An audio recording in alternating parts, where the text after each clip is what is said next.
ಪ್ರಸ್ತುತ ತುಂಬೆ ವೆಂಟೆಡ್ ಡ್ಯಾಂನಲ್ಲಿರುವ ನೀರಿನ ಸಂಗ್ರಹಣೆ ಹಾಗೂ ಶಂಭೂರಿನ ಎಎಂಆರ್ ಡ್ಯಾಂನಲ್ಲಿರುವ ನೀರಿನ ಸಂಗ್ರಹಣೆ ಮುಂದಿನ 90 ದಿನಗಳಿಗೆ ಸಾಕಾಗುವಷ್ಟಿದ್ದು 2 ಡ್ಯಾಂಗಳ ಮೇಲೆ ನಿಗಾ ಇರಿಸಿದರೆ ಈ ಬೇಸಿಗೆಯಲ್ಲಿ ಮಂಗಳೂರು ಮಹಾಜನತೆಗೆ ಕುಡಿಯುವ ನೀರಿನ ಸಮಸ್ಯೆ ಉಂಟಾಗುವುದಿಲ್ಲ.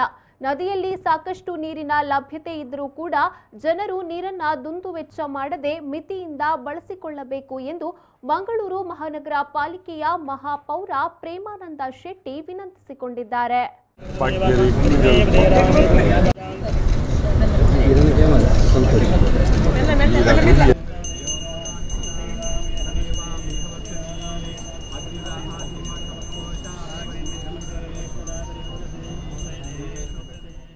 ತುಂಬೆ ವೆಂಟೆಡ್ ಡ್ಯಾಂನಲ್ಲಿ ಗಂಗಾ ಪೂಜೆ ನೆರವೇರಿಸಿ ನೇತ್ರಾವತಿ ನದಿಗೆ ಬಾಗಿನ ಅರ್ಪಿಸಿದ ಬಳಿಕ ನಡೆದ ಸಭಾ ಕಾರ್ಯಕ್ರಮದಲ್ಲಿ ಅವರು ಮಾತನಾಡಿದರು.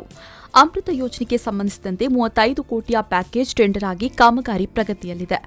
20 ಕೋಟಿ ರೂಪಾಯಿ ವೆಚ್ಚದಲ್ಲಿ 20 ಎಂಎಲ್ಡಿಯ ನೀರು ಶುದ್ಧೀಕರಣ ಘಟಕದ ಕಾರ್ಯ ಪ್ರಗತಿಯಲ್ಲಿದೆ. 18.7 ಎಂಎಲ್ಡಿ ಮತ್ತು 8 ಎಂಎಲ್ಡಿ ಪ್ಲಾಂಟ್ಗೆ ಸಂಬಂಧಿಸಿದ ಜಾಕ್ವೆಲ್ ಹಾಗೂ 3 ಹೊಸ ಪಂಪ್ಗಳ ಅಳವಡಿಕೆಯ ಕಾರ್ಯ ನಡೀತಾ ಇದೆ. 10 ಎಂಎಲ್ಡಿಯ ಜಾಕ್ವೆಲ್ ಅನ್ನು 20 ಎಂಎಲ್ಡಿಯ ಜಾಕ್ವೆಲ್ ಆಗಿ ಮೇಲ್ದರ್ಜೆಗೇರಿಸಿ ನೀರಿನ ಪಂಪಿಂಗ್ ಸಾಮರ್ಥ್ಯವನ್ನು ಹೆಚ್ಚಿಸುವ ಮೂಲಕ ಹೆಚ್ಚುವರಿ ನೀರನ್ನು ಜನರಿಗೆ ವಿತರಿಸುವ ಕಾರ್ಯ ನಡೀತಾ ಇದೆ ಎಂದರು. ಜಲಸಿರಿ ಯೋಜನೆಯಡಿ 18.7 ಎಂಎಲ್ಡಿ ನೀರು ಶುದ್ಧೀಕರಣ ಘಟಕವನ್ನು ಮೇಲ್ದರ್ಜೆಗೇರಿಸುವ ಕಾರ್ಯ ಪ್ರಗತಿಯಲ್ಲಿದ್ದು ಕೆಲ ಕಾಮಗಾರಿ ಕೆಲವೇ ದಿನಗಳಲ್ಲಿ ಪೂರ್ಣಗೊಳ್ಳಲಿದೆ ಎಂದರು. ನದಿಯಲ್ಲಿ ಸಾಕಷ್ಟು ನೀರಿನ ಲಭ್ಯತೆ ಇದ್ದರೂ ಕೂಡ ಜನರು ನೀರನ್ನು ಮಿತವಾಗಿ ಬಳಸುವಂತೆ ಮೇಯರ್ ಪ್ರೇಮಾನಂದ ಶೆಟ್ಟಿ ತಿಳಿಸಿದರು. ಕುಡಿಯುವ ನೀರಿಗಾಗಿ ಬೋರ್ವೆಲ್, ಬಾವಿಗಳು ಇದ್ದರೂ ಕೂಡ ಮಂಗಳೂರು ಮಹಾನಗರ ಪಾಲಿಕೆಯ ಪೈಪ್ ನೀರನ್ನು ಗಾರ್ಡನ್, ವಾಹನ ತೊಳೆಯಲು ಬಳಸುತ್ತಾರೆ. ಈ ರೀತಿ ದುಂದುವೆಚ್ಚ ಮಾಡದಂತೆ ಅವರು ನಾಗರಿಕರಲ್ಲಿ ವಿನಂತಿಸಿಕೊಂಡಿದ್ದಾರೆ. ಆಲಂ ಲೈಮ್ ಮಿಶ್ರಣ ನೀರಿನ ಗುಣಮಟ್ಟದ ಪರೀಕ್ಷೆಯನ್ನು ಕಾಲಕಾಲಕ್ಕೆ ಸರಿಯಾಗಿ ಮಾಡಿ ಜನರಿಗೆ ಶುದ್ಧ ಕುಡಿಯುವ ನೀರನ್ನು ಸರಬರಾಜು ಮಾಡಬೇಕು. ನೀರು ವಿತರಣಾ ಜಾಲವನ್ನು ಸುಧಾರಣೆಗೊಳಿಸುವ ನಿಟ್ಟಿನಲ್ಲಿ ಕ್ರಮ ಕೈಗೊಳ್ಳಲಾಗುವುದು ಅಂತ ತಿಳಿಸಿದರು. ಡ್ಯಾಂ ಸಾಮರ್ಥ್ಯ 7 ಮೀಟರ್ ಇದ್ದರೂ ಕೂಡ ಪ್ರಸ್ತುತ ಡ್ಯಾಂನಲ್ಲಿ 6 ಮೀಟರ್ ಮಾತ್ರ ನೀರಿನ ಸಂಗ್ರಹ ಮಾಡಲಾಗುವುದು. 7 ಮೀಟರ್ ಸಂಗ್ರಹ ಮಾಡಿದಲ್ಲಿ ಹೆಚ್ಚು ಕೃಷಿ ಭೂಮಿ ಮುಳುಗಡೆಯಾಗಲಿದ್ದು ಸಂತ್ರಸ್ತರಿಗೆ ಪರಿಹಾರ ಮೊತ್ತ ಪಾವತಿಸುವುದೇ ದೊಡ್ಡ ಕೆಲಸವಾಗಲಿದೆ. ಒರತೆ ಪ್ರದೇಶವನ್ನು ಸೇರಿಸಿ 7 ಮೀಟರ್ ಎತ್ತರಕ್ಕೆ ಮುಳುಗಡೆಯಾಗುವ ಜಮೀನಿನ ಸರ್ವೆ ಮಾಡುವಂತೆ ಕಂದಾಯ ಇಲಾಖೆಗೆ ಪ್ರಸ್ತಾವನೆ ಕಳುಹಿಸಲಾಗಿದೆ ಅಂತ ತಿಳಿಸಿದರು. ಬೇಸಿಗೆ ತೀವ್ರವಾಗುವ ಸಂದರ್ಭ ಶಂಭೂರು ಡ್ಯಾಂನಲ್ಲಿ ವಿದ್ಯುತ್ ಉತ್ಪಾದನೆ ನಿಲ್ಲಿಸುವಂತೆ ಜಿಲ್ಲಾಧಿಕಾರಿಗೆ ಮನವಿ ಮಾಡಿಕೊಂಡಿದ್ದು, ಜಿಲ್ಲಾಧಿಕಾರಿಯ ಸೂಚನೆಯಂತೆ ಕಾಲಕಾಲಕ್ಕೆ ತುಂಬೆ ಡ್ಯಾಂಗೆ ನೀರು ಬಿಡುಗಡೆ ಮಾಡಲು ಕೋರಿರುವುದಾಗಿ ತಿಳಿಸಿದರು.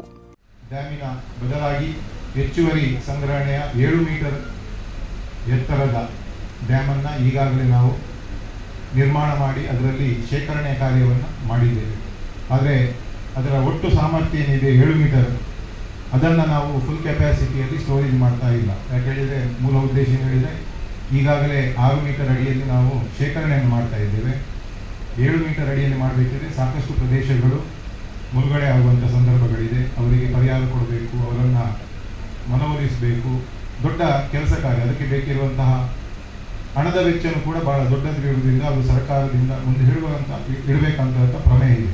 ಹಾಗಾಗಿ ಸದ್ಯದ ಮಟ್ಟದಲ್ಲಿ ನಾವು 6 ಮೀಟರ್ ಸಾಮರ್ಥ್ಯದಲ್ಲಿ ಶೇಖರಣೆಯನ್ನು ಮಾಡಿ ಮುಂಬರುವ ಬೇಸಿಗೆ ಕಾಲದಲ್ಲಿ ನಿರಂತರವಾಗಿ ನೀರನ್ನು ಯಾವ ರೀತಿ ಕೊಡುವುದು ಎನ್ನುವ ಬಗ್ಗೆ ನಾವು ಈಗಾಗಲೇ ಚಿಂತನೆಗಳನ್ನು ಮಾಡಿದ್ದೇವೆ. ಮತ್ತೆ ಅದೃಷ್ಟ ನಮ್ಮ ಒಳಹರಿವು ಕೂಡ ಇದ್ದದ್ರಿಂದ ಈಗಾಗಲೇ ಇವತ್ತು ಮಾರ್ಚ್ 9, ಇನ್ನೂ ಕೂಡ 1 ವಾರ 10 ದಿವಸದ ಕಾಲ ಒಳಹರಿವಿಗೆ ತೊಂದರೆ ಆಗಲಿಕ್ಕಿಲ್ಲ. ಒಂದು ಅದರ ಜೊತೆಗೆ ಅಪ್ಸ್ಟ್ರೀಮ್ ಅಲ್ಲಿರುವಂತಹ ಏನು ಎಎಂಆರ್ ಡ್ಯಾಮ್ ಇದೆ ಅದರಲ್ಲಿ ಕೂಡ ಶೇಖರಣೆ ಸಾಕಷ್ಟು ಇದೆ. ಅದರ ಮೇಲೆ ಕೂಡ ನಿಗಾ ಇಡುವ ದೃಷ್ಟಿಯಿಂದ ಈ ಹಿಂದೆ ನಾನು 2 ದಿವಸದ ಹಿಂದೆ ಜಿಲ್ಲಾಧಿಕಾರಿಯವರಿಗೆ ಮಾತನಾಡಿದೆ. ನಮಗೆ ಎಎಂಆರ್ ಡ್ಯಾಮಿನ ಏನು ಅಲ್ಲಿರುವಂತಹ ಸ್ಟೋರೇಜನ್ನು ಇನ್ನು ಮುಂದಿನ ದಿವಸಗಳಲ್ಲಿ ಅವರು ಯಾವುದೇ ಕಾರಣಕ್ಕೆ ಅಲ್ಲಿ ವಿದ್ಯುತ್ತನ್ನು ಪ್ರೊಡಕ್ಷನ್ ಮಾಡಬಾರ್ದು.